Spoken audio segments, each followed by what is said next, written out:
This morning on our morning commute, we are going to go a little live here and let's talk about stripping away the differences between the emotional self, our passion, really what's at the root of the causes of our action. And of course, I'm talking about workplace culture.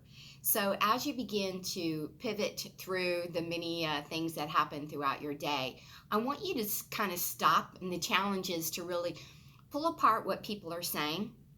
And actually, full disclosure, was in a conversation with Dr. Sarah Spradlin over the last couple of days, and she talked about this very fact of stripping away the emotion to get to the cause. And so, of course, my head started spinning into the workplace piece for a deeper conversation. So, what I mean by that is when people are in conversation and you can clearly see that they're upset, you can see it in their body language, you can hear it in their tone of voice, maybe the words that they're choosing. What you need to do for them, and it's definitely a skill, but initially is listen to truly what's being said, to redirect the questions in order to calm down the emotional side, to get to the root of what the problem, the opportunity is, the very thing that's gotten them upset.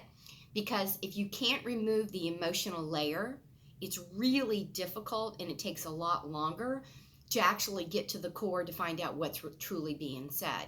So for me, that's a portion of what you've heard me talk about before with the emotional side of employee empathy mapping. And that is one of the 9 principles that go inside of the guide or the roadmap, if you will, to, the truth really about employee engagement. So whether you feel like you are personally engaged or your team is engaged, or remember 51% of the national average is disengaged. That stat comes from the Gallup recent American Workforce Survey, by the way. So not my stat, but definitely see it and believe it. So today's challenge, as you maneuver through the obstacles, the traffic, the detours, the hustle of the morning commute, is that I want you to think about conversations that you're having, you're participating in, and that you're listening to strip away truly what's being heard so you can really figure out and put into categories of that empathy mapping.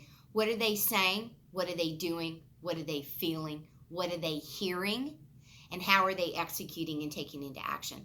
Once you do that and kind of separate and pull out the piles, then you're really able to figure out what's going on and give some alternative suggestions and to figure out what the blind spots are, what the gaps are, and so forth. So my name is Shelley Smith. I am your culture curator, and I thank you for joining me in today's morning commute, whether you're listening to me on the podcast or you're looking at this live or on replay. Make sure to message me. Until then, have a great day, because you know that I know that culture matters and it starts with people. Have a great day, y'all.